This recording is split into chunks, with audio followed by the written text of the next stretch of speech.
Warm welcome, dear learners, to my channel. Myself, Parminder Kaur, and in this video lecture, I will discuss with you the topic context switching.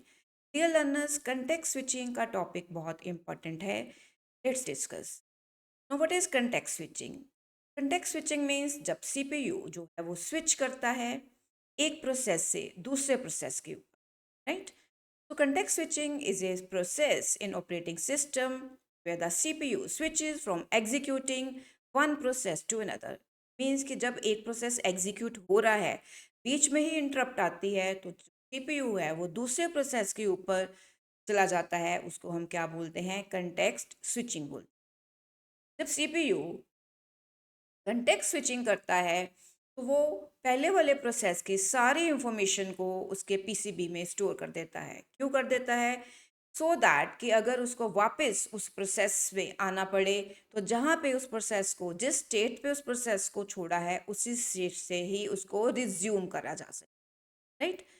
So it involves saving the state of the current process such as register values, program counter into its PCB and then loading the save context of the new process from its PCB so that it can resume execution from where it left off, right? अब आपको अगर मैं इसका एक MCQ कराऊं तो I hope कि आपको जो मैंने बताया है वो क्लियर हो जाएगा.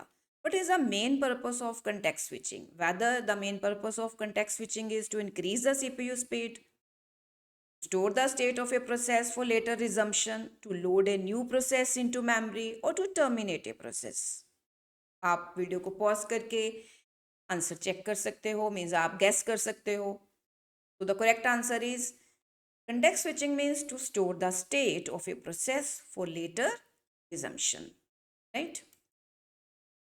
Let's discuss its diagram, which is very important.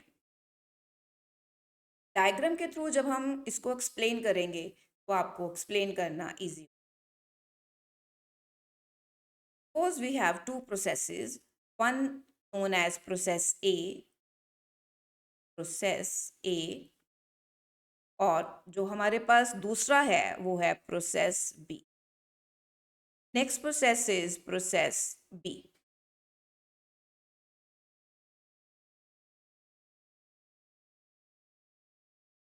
जो प्रोसेस ए है it is in execution state. Process ए जो है वो एग्जीक्यूट हो रहा है, is in execution state. That's why हम यहाँ पे क्या लिखेंगे? That executing, right?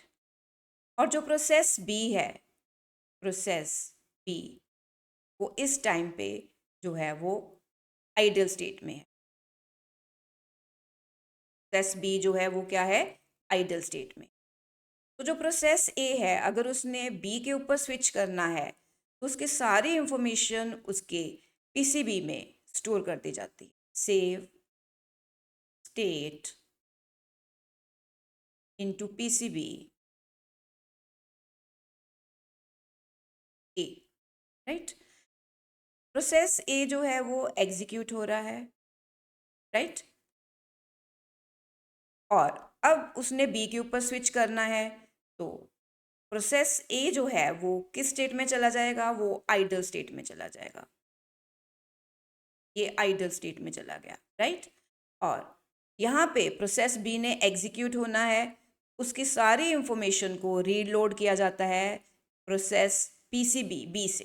Reload, green pen से मैं ले रही हूँ ये, रीलोड. तो रेड से ले लेते हैं, थोड़ा सा डिफरेंस पता चल जाएगा. रेड से reload state from PCB B, right? अब पीसीबी बी में मी से उसकी इंफॉर्मेशन ली जाती है प्रोसेस ए की, राइट? और सॉरी प्रोसेस बी की, और प्रोसेस बी जो है अब वो एग्जीक्यूट होना स्टार्ट हो जाता है. प्रोसेस बी जो है वो किस स्टेट में चला जाता है? एग्जीक्यूटिंग स्टेट में चला जाता है, right?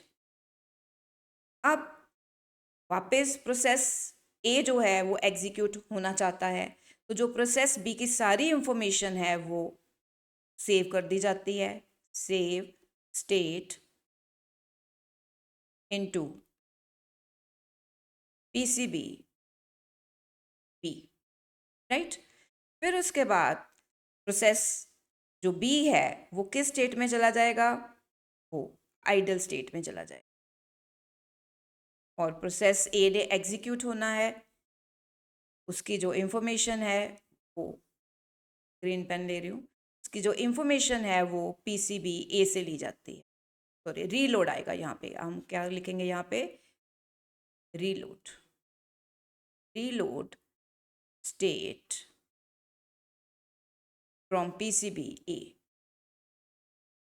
From PCB A, right.